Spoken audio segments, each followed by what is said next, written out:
Verandaya çıktığımda ateş topunun yansıması olduğunu düşündüm. Renk açık sarıdan koyu sarıya, turuncudan kırmızıya döndü. Kızıllık ufkun büyük bir bölümünü kaplayıp yarım daire şeklinde yayıldı. Amerika Hawaii'de yayınlanan günlük bir gazete olan Honolulu Star Bülteni bu şekilde yazmıştı: 3.88 megatonluk nükleer bombanın patlamasını. Nükleer bombalar anlattığım bir seriye başlıyorum. Videoyu izleyip kanala abone olursanız sevinirim. Görüşleriniz benim için önemli. Aşağıdan yorum yapmayı unutmayın. Ben Abdülsamet Karali. Videoma hepiniz hoş geldiniz. Amerika Birleşik Devletleri 28 Nisan 18 Ağustos 1958 tarihleri arasında Pasifik sahasında nükleer testler gerçekleştirmeye başladı. Hard Tactic, atmosfer dışı yüksek irtifa nükleer silah testi. Yerden yaklaşık 76.8 kilometre yükseklikte ve 3.88 megatonluk bir güçle patlatıldı. Bu patlamada kullanılan füze, PGM-11 Redstone canlı nükleer başlığı taşıyan ilk Amerikan füzesiydi. Bu füzenin geliştirilmesinde öncülük eden kişi Werner von Braun adında bir havacılık mühendisiydi. Nazi Almanyası'nın roket geliştirmesindeki öncü isim yine kendisiydi. Bu deney ilk olarak 23 adadan oluşan mercan resifi olan Bikini Atölü'nde başlatılması planlanmıştı. Fakat ABD Atom Enerji Komisyonu Bakanı olan Lewis Strauss, bu testin gece yapacağı parlama yakın adalarda yaşayan insanları kör edebileceği için teste karşı çıktı. Testi daha uzak bir yer olan Johnston Adası'nda yapılmasına karar verildi. Bu adaya en yakın yerleşim yeri 866 kilometre, deniz mesafesiyle 538 mil uzaklıktaydı. Tesisi buraya kurdular. Patlamanın yerden 76.000 metre yükseklikte gerçekleşmesi planlanmıştı. Planlandığı yerde ve saatte füze ateşlendi. Fakat bir sorun vardı. Füze fırlatıldıktan sonra hesaplamada bir hata sonucu 76.000 metre yükseklikte patlaması gereken başlık 610 metreden daha yakın bir mesafede patladı. Bu yakınlıktaki bir patlama adayı sıfır noktası haline getirdi. Sıfır noktası, salgın ve felaketlerde en ciddi yıkım noktasını belirtmek için kullanılan bir terimdir. 3.8 megatonluk ve 610 metrede patlayan bu bomba, yakınınızda patlayan bir flash misali anında geceyi gündüze çevirirdi. İlk parlama yaklaşık 30 saniye sürdü ve daha sonra söndü. Bu patlamanın termal radyasyon çıkışı o kadar yüksekti ki orada bulunan insanlar birkaç dakika gölgede kalan bir yer bulup orada saklanmak zorunda kaldı. Patlama Pasifik Okyanusu'nun geniş bir alanında iletişim bozulmasına sebep oldu. Bu durum atmosfer katmanlarının en tepesinden biri olan ionosfere büyük miktarda füzyon enjekte edilmesinden dolayı oluşmuştu.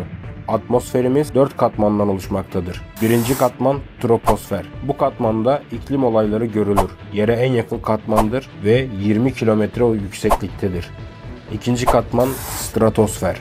Güneşin ultraviyole ışınları zararlıdır ve bu katman o ışınları emer. Burası yerden yaklaşık 50 kilometre yukarıdadır. Üçüncü katman mezosfer. Dünyamıza giren göktaşları bu katmanda parçalanır. Burası yerden 85 kilometre yukarıdadır. Dördüncü katman termosfer. Bu katman iyonosfer ve egzosfer olarak iki kısma ayrılır. Egzosferde artık yer çekimi son bulur ve gazlar uzaya kaçmaya başlar. İyonosferde ise radyo dalgaları yansıtılır. Burası da yerden 690 kilometre yukarıdadır. İşte Hard Track burada patlatılmıştır. Patlama, yüksek frekanslı radyo dalgalarının yansımasını engelleyerek dünyaya geri dönmesini durdurdu. Bu engelleme o bölgedeki iletişimi tamamen durdurdu. Yeni Zelanda ile radyo iletişimi 6 saat boyunca kesildi. Hawaii'de kırmızı parlama yarım saat boyunca açıkça görüldü. Honolulu'da askeri ve sivil hava trafiği iletişimi birkaç saat boyunca kesildi.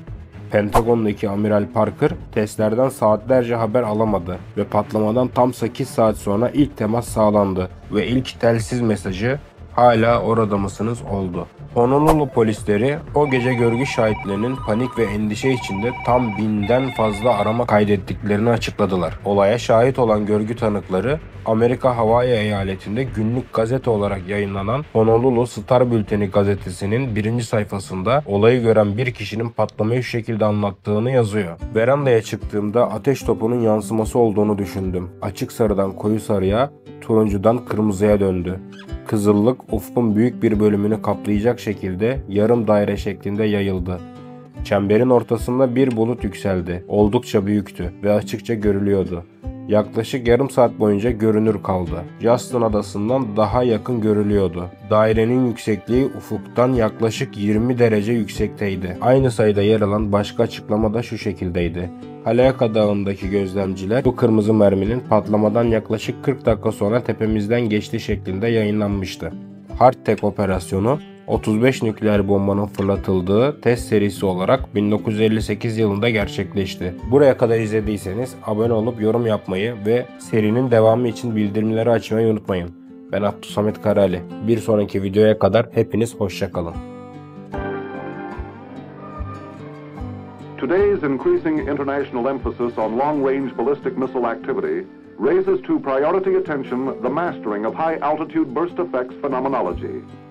At stake are urgent problems, such as those associated with ICBM defense, as well as the upper air burst effects on radio communications and radar.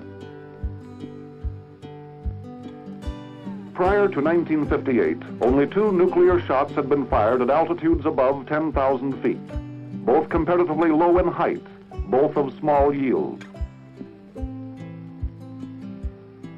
The first was in 1955, a 3-kiloton airdrop during Operation Teapot, with height of burst at 36,000 feet above mean sea level.